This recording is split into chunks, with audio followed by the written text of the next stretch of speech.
Good evening दोस्तों, आप सब कैसे हैं। आई होप आप सब बहुत ही वेल गुड और बहुत ही अच्छे होंगे।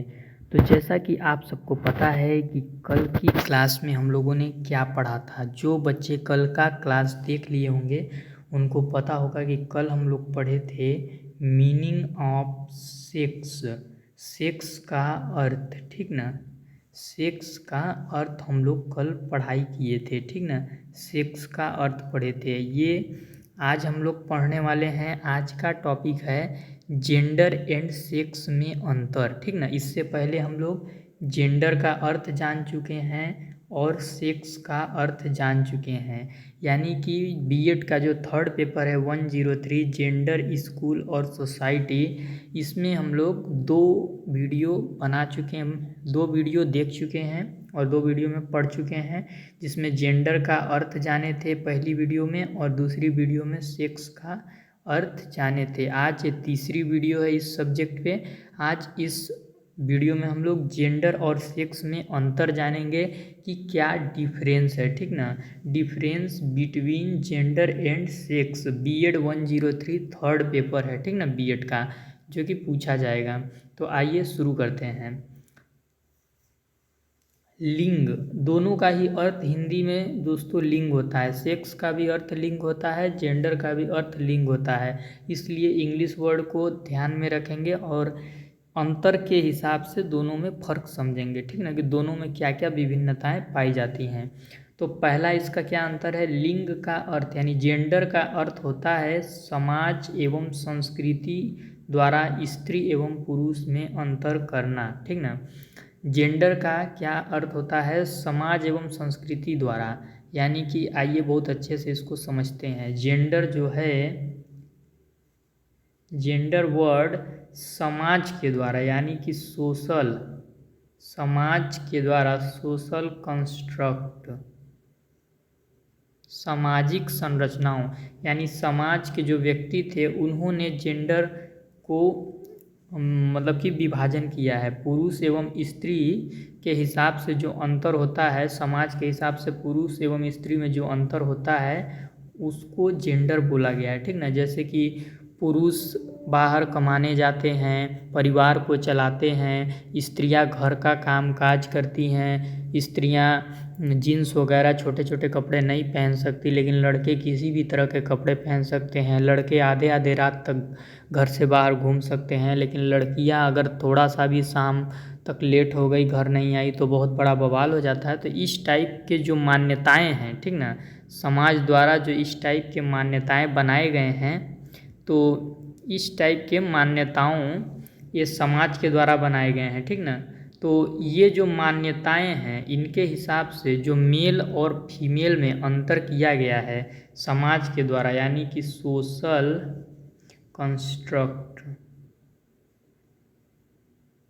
समाज के द्वारा जो मेल और फीमेल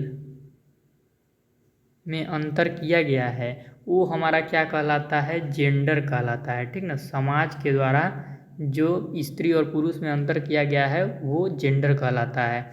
आइए अब सेक्स को जानते हैं कि सेक्स क्या है। सेक्स का अर्थ होता है शरीर के संरचना द्वारा स्त्री एवं पुरुष में अंतर करना। जेंडर किसके आधार पर स्त्री एवं पुरुष में अंतर करता है, समाज के बनाए गए नियमों के हिसाब से, ठीक ना। और सेक्स किसके हिसाब से अंतर करता है, बायोलॉजिकल, बायोलॉजिकल स्ट्रक्चर, यानी जैविक संरचना, जैविक संरचना, ठीक ना। तो पहला अंतर क्या हो गया, पहला अंतर ये हो गया कि जेंडर समाज के आधार पर स्त्री एवं पुरुष में अंतर करता है और जो सेक्स है वो शरीर के संरचना के आधार पर स्त्री एवं पुरुष में अंतर करता है, ठीक ना। तो आइए अब दूसरा अंतर जान लेते हैं। दूसरा अंतर क्या है, जेंडर का निर्धारण समाज द्वारा स्त्री एवं पुरुष के व्यवहार एवं काम के आधार पर करते हैं, ठीक ना। जैसे कि पुरुष को बहुत मजबूत माना जाता है समाज के द्वारा, तो पुरुष बाहर कमाने जाता है, परिवार चलाता है, काम व्यवसायिक से रिलेटेड काम करता है। और जो स्त्रियां थोड़ी नाजुक होती हैं तो घर का काम काज संभालती हैं, बच्चों को संभालती हैं। तो जो जेंडर का निर्धारण है वो समाज द्वारा स्त्री एवं पुरुष के व्यवहार एवं काम को देखते हुए किया गया है, ठीक ना। और सेक्स का निर्धारण लड़का एवं लड़की के जन्म के समय ही उसके शरीर के जनन अंग यानी रिप्रोडक्टिव ऑर्गन्स के आधार पर किया गया है। सेक्स जैसे बच्चा जन्म लेता है, ये मान लीजिए कि आपका बच्चा है, ठीक ना, ये बच्चा है तो जन्म लिया है, तो जन्म लेने के बाद उसके शरीर का जो जनन अंग होता है, रिप्रोडक्टिव ऑर्गन्स होता है, जैसे कि उसके पास पेनिस है या फिर वैगिना है। कल की वीडियो जो सेक्स वाला देखे होंगे तो ये बहुत अच्छा उन लोग को क्लियर हो गया होगा, पेनिस है कि वैगिना है, उसके आधार पर सेक्स का निर्धारण किया जाता है, ठीक ना। तीसरा अंतर को जानते हैं, जेंडर को बदल सकते हैं क्योंकि यह समाज एवं संस्कृति द्वारा निर्धारित होता है। इसका तात्पर्य है कि जेंडर को बदल सकते हैं, जैसे जेंडर आपका मेल फीमेल हो गया। कुछ लड़के होते हैं लेकिन उनकी आदतें लड़कियों जैसी होती है, ठीक ना, तो बोलते हैं कि ये तो लड़की है, आधा लड़की है, पूरा लड़की है। जो कुछ लड़कियां होती हैं जो एकदम लड़कों की तरह होती हैं तो बोला जाता है कि ये तो लड़का है। तो जो समाज की मान्यताएं, जो समाज के विचार हैं, देखने का नज़रिया है, वो जेंडर को बदल सकते हैं, ठीक ना, लेकिन सेक्स को नहीं बदल सकते हैं क्योंकि यह शारीरिक संरचना द्वारा निर्धारित होता है। ये जन्म से ही फिक्स हो जाता है कि लड़कों के पास पेनिस होगा और लड़कियों के शरीर में वेगिना होगा। तो जो शारीरिक संरचनाएं हैं उसके आधार पर होता है, तो इसको हम नहीं बदल सकते, ठीक ना। अब इसके बाद अगला क्या है, लिंग सामाजिक संरचना है। क्या है, सामाजिक संरचना, सोशल कॉन्स्ट्रक्ट, ठीक ना। सेक्स शारीरिक या जैविक संरचना है, बायोलॉजिकल स्ट्रक्चर है, ठीक ना, सेक्स। आगे बढ़ते हैं, जेंडर एक मैन मेड कॉन्सेप्ट है। जेंडर कैसा अवधारणा है, मनुष्यों के द्वारा बनाया गया एक अवधारणा है, मानवों के द्वारा सोचा गया एक अवधारणा है जेंडर। लेकिन सेक्स नेचुरल कॉन्सेप्ट है। सेक्स नेचुरल यानी कि प्राकृतिक अवधारणा है, क्योंकि ये जन्मजात होती है, ठीक ना। जो जन्मजात होती है वो स्वभावतः नेचुरल कॉन्सेप्ट है, और जो बनाया जाता है वो मैन मेड कॉन्सेप्ट है, क्योंकि समाज ही तो निर्धारित करता है कि स्त्री क्या काम करती है, पुरुष क्या काम करता है, किसे हम स्त्री और पुरुष बोल सकते हैं, ठीक ना। फिर अगला क्या है, जेंडर स्त्री एवं पुरुष के वैध अंतर को नहीं दिखलाता है, ठीक ना। जैसे मान लीजिए कि कोई लड़की पैदा हुई है लेकिन उसके पूरे कार्य लड़के जैसे हैं, किसी से डरती नहीं है, हर जगह पे बोलती है, हर कार्य को करने में माहिर है, प्लेइंग वगैरह में भी एक्सपर्ट है और हर लड़कों का काम कर लेती है, तो वो अपने आप को लड़का मानने लगती हैं। जैसे कि कोई लड़की बोलती है कि मैं लड़कों से कम नहीं हूँ, मैं लड़का ही हूँ। तो ये जो जेंडर है ये स्त्री एवं पुरुष के वैध अंतर को नहीं दिखाता है। लड़का भी आज लड़की से कम नहीं है और लड़की भी लड़का से कम नहीं है, दोनों का काम दोनों लोग कर सकते हैं, ठीक ना। तो इसलिए जेंडर नहीं दिखा पाता है वैध अंतर को, लेकिन सेक्स स्त्री एवं पुरुष के वैध अंतर को दिखला देता है।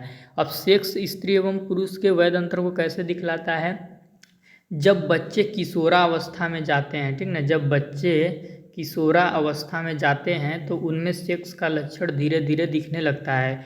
वे विषम लिंगीय प्रेम करने लगते हैं, ठीक ना, विषम लिंगीय प्रेम करने लगते हैं। विषम लिंगीय प्रेम मतलब कि वो अपने सेक्स के हिसाब से उनका बिहेवियर बदलने लगता है। यदि उसके पास वेगिना है तो उसका लड़कों के प्रति अट्रैक्शन होगा, और यदि उसके पास पेनिस है तो उसका लड़कियों के प्रति अट्रैक्शन होगा। तो यानी सेक्स के हिसाब से उनमें जो बिहेवियर है, उनका जो व्यवहार है वो चेंज होने लगता है, यानी परिवर्तन होने लगता है। तो सेक्स क्या होता है कि वैध अंतर को दिखाता है, लेकिन जेंडर वैध अंतर को नहीं दिखाता है। तो आई होप दोस्तों आज की वीडियो में आपको समझ आ गया होगा कि जेंडर और सेक्स में क्या फ़र्क होता है। एक बार और लास्ट में बता देते हैं, जेंडर जो है समाज के द्वारा निर्धारित किया जाता है, ये सामाजिक संरचना है, सोशल कंस्ट्रक्ट है, ठीक ना। और जो सेक्स है ये जन्मजात होता है, ये जन्मजात होता है, और ये जनन अंग रिप्रोडक्टिव ऑर्गन्स के द्वारा इसकी पहचान की जाती है, और ये बायोलॉजिकल स्ट्रक्चर होता है, ठीक ना, जैविक संरचना होती है, ठीक ना, चाहे बायोलॉजिकल फीचर होता है, ये बोल सकते हैं। तो आप लोग को यदि वीडियो अच्छा लगा होगा तो आप लोग चैनल को सबसे पहले सब्सक्राइब कर लीजिएगा, बेल आइकन को प्रेस कर लीजिएगा, और वीडियो के डिस्क्रिप्शन में टेलीग्राम चैनल का भी लिंक होगा और फेसबुक पेज का भी लिंक होगा। तो टेलीग्राम चैनल को जाकर सब्सक्राइब कर लीजिएगा और फेसबुक पेज को जाकर फॉलो कर लीजिएगा, क्योंकि दोनों जगह जब वीडियो अपलोड करता हूँ तो उसका लिंक देता हूँ, ठीक ना। और यदि आप बीएड के रेगुलर विद्यार्थी हैं या एमएड के रेगुलर विद्यार्थी हैं, या फिर आप यूपी टेट की तैयारी कर रहे हैं या सीटेट की तैयारी कर रहे हैं, तो इस चैनल को सब्सक्राइब कर लीजिए। इससे रिलेटेड वीडियो आपको यहाँ पर देखने को मिलती रहेंगी, ठीक ना। तो वीडियो को देखने के लिए धन्यवाद दोस्तों, चैनल को सब्सक्राइब करना मत भूलिएगा।